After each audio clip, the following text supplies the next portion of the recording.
authoritative temporal index. So, 11 p.m. I gave Renfield a strong opiate tonight.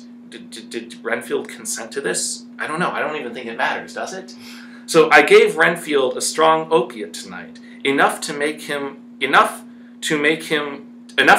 even him sleep, and took away his pocketbook to look at it.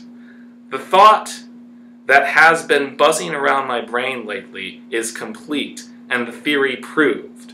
My homicidal maniac. Do you have a homicidal maniac? Your very own one? My homicidal maniac is of a peculiar kind.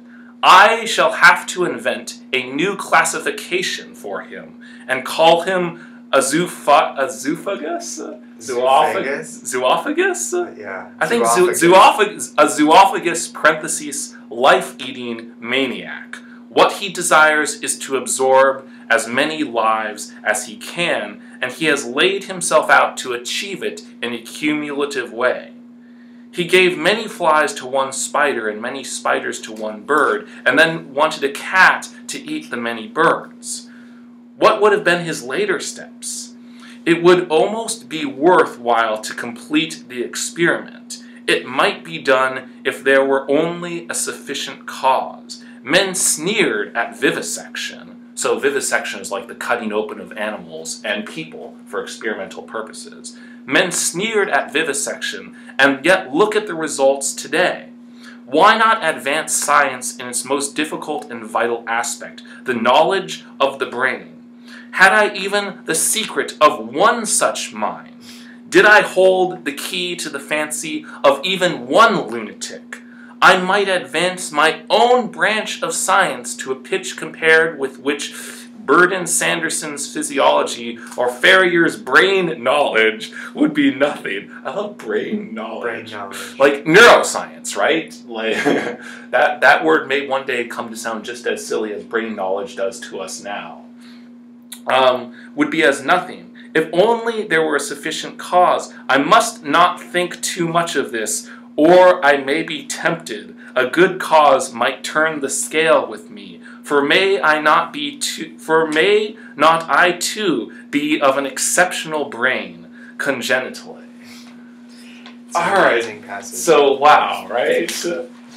One thing that that we didn't talk about when we were just chatting about this before is that taking away the pocketbook to look at it. Right. So what do you make of that? I mean, so he says, I gave him an opiate, I took away his pocketbook to look at it, and then there's an end of a sentence, and then the new sentence starts, the thought that has been buzzing around my brain lately is complete. In other words, he gives his diagnosis.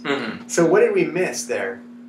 The reading of the pocketbook. Yeah. The translation of Renfield's discourse into this other discourse. Right. So what did we make of that? Yeah, so like here, what you kind of see is that simultaneously with the 11 o'clock p.m., this is purporting to be an official discourse that gives you absolutely everything.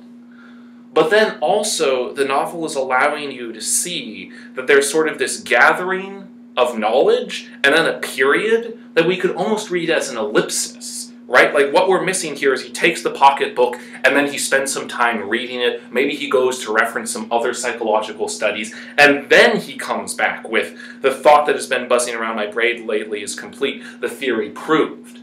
And so whenever you guys are, like, reading through this novel, it's interesting to know how it, like, tempts you into thinking that, like, one sentence follows from the next, follows from the next, follows from the next. But there's always, as we got in the very first note to the novel, there's always all this sort of quote-unquote useless material that's being pulled out of it, right? Yeah, and so then it's translating the language of Renfield into the language of, what would you call it? A professional like a professional psychology, discourse, right? A professional discourse. So, and that happens, and he struggles to figure out what Renfield is. So show us that part. So and so here we're looking. So look at what he does here. He says, first off, he starts with my homicidal maniac. So homicidal maniac is apparently like a term that's just floating around out there. But Seward, as a good professional, is thinking not only how he can repeat the things that everyone else is already saying, but how can he advance them further. So he has my homicidal maniac, and then is of a peculiar kind. I, as a discourse professional, as a professional, will have to invent a new classification for him and call him a zoophagous, life-eating maniac. So he's not just homicidal. Like, that would almost be too boring. That just tells you, like, what he might do eventually. If you go on our version to the previous page on 19 July, at the bottom, right before the 10 p.m. thing, he says, the man is an undeveloped homicidal maniac. So he gives that diagnosis before, but you can see exactly what Stefan's saying. He's improving on it. He's trying to fine-tune it. He's getting a better drop-down menu of what he is. Yeah. Right. And it's also like, it's not only what he might do at some future point, he's homicidal, he might kill someone, but rather, like, how does he actually work in and of himself? Like, what does he eat? What does he do? Who is he? It's not enough just to know that he might kill someone. We actually have to know his whole case history. We have to steal his little pocketbook and see what he's writing down. We have to collect as much information about who he is in order to fully understand him. And the motivation, Seward sort of gives the motivation later in the paragraph. So I might advance my own branch of science. So what do you make of that, Stefan? Yeah. I might advance my own branch of science to a pitch compared with this guy's that and the other guy's that. Yeah, I mean, so it's like... My Freudian professional rivals. Remember them in the case study. Yeah, and so, like, one thing we're getting here is the idea that, like, Seward is living in a world where there's already all this other discourse that's out there and happening. There are all these other professional knowledges that are sort of struggling against each other. And as they struggle against each other, the competition is not necessarily to, like, disprove each other's theory, but rather the competition is to, like, generate more and more categories. Like, and I think that's fascinating because it's this way in which sort of, like, what you get is not like, oh, this is the one dominant, like, think about your psychology textbook. Like, probably what you get is not like, this is what the mind is. Rather, you get sort of like one theory after another theory after another theory after another theory. And these keep on piling up one on top of the other, right? Yeah. And also, like, one other thing that should be noted is the idea that somehow you can produce this massive amount of discourse with the secret of one such mind. Right? So you can take the one exceptional, strange little case and make him into a generalized piece of knowledge. You can transform Renfield from being one person into being almost a whole field of psychological inquiry. And this is why Seward sort of, like, loves Renfield. I mean, there's a kind of attachment to that. Oh, yeah, absolutely.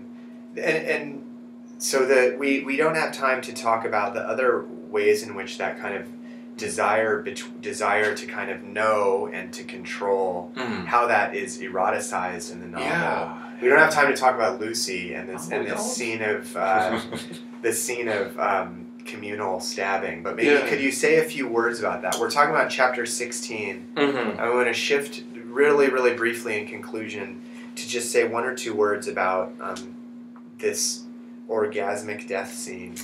Yeah. Do you want to? We don't have. We're out of time, but I do want to make sure you one get last a chance little to thing. say this. Yeah. So I mean, it seems like whenever you guys get to and read the passage with Lucy, so all the men 192. So all the men come around and they all talk together about, like, putting this stake through Lucy's heart, and, like, it's a really erotically charged scene. Like, you can sort of, if you read it looking for sexual innuendos, they're everywhere. We will. But the thing that's interesting is that all these sexual innuendos come only at the tail of a whole procedure where all these men get together and start producing all kinds of knowledge about Lucy, right? They, like, go and investigate her, they track her. Like, it's not like, oh, there's a vampire, now we need to go kill it. No, it's like, oh, there's a vampire, now we need to generate a whole lot of knowledge about it. And once we're all sort of hot and heavy after getting sweaty after generating a whole lot of knowledge, then we can go and kill him. And collectively puncture right. her sort of newly like dehumanized and disembodied body. Right, yeah. I mean, do you want to even show us the way that climactic scene? Just very quickly, give us 2 more minutes, friends. Yeah, so this is your hot chocolate. Yeah, so this is the thing in the coffin on ride. Page 192. Yeah, so here, this is at the moment of the stabbing. The thing in the coffin writhed, and a hideous, blood-curdling screech came from the open, red lips. The body shook and quivered and twisted in wild contortions. The sharp white teeth clamped down till the lips were cut, and the mouth, the. Like, it's almost as if these things, they aren't part of one person. It's sort of just a list of items that are associated with this object of knowledge that these professional men have created, which is the vampire, which has the blood-curdling scream, the hideous call, the body that shakes, etc., etc., etc. Lucy has been turned into a set of facts. She has been known, and then in sort of the moment she becomes an object of knowledge, then she can be killed. I mean, even look at, and then the writhing and quivering of the body became less. I mean, the way that the agency is just completely lost in that sentence, right? And as you say, she's been known and taxonomized into a series of attributes, right? And that's when she becomes accessible to them.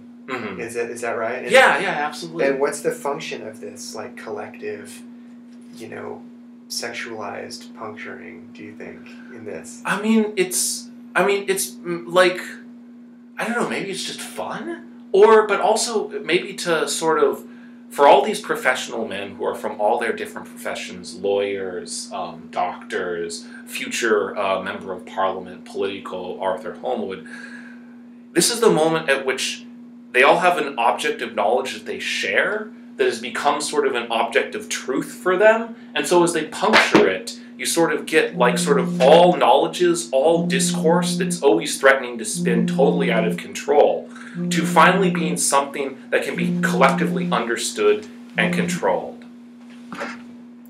Yeah, I think that's it. I mean, I think that's it, and we'll get a chance to talk about this later, and we're out of time now. You guys have been great to watch.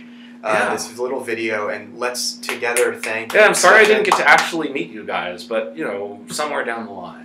Yeah, maybe we can do a Skype follow-up or something. But it's been amazing to have him here. Stefan's a real expert on this material, and we're really lucky to have him in this strange living room environment. So thanks a lot, Stefan. And everybody, thank you, Nathan. Thank you, guys. Please do put a short comment or question onto the blog in the form of a comment, and we'll see you guys on Thursday when we'll talk about this material that we just discussed. Okay, take care, everybody.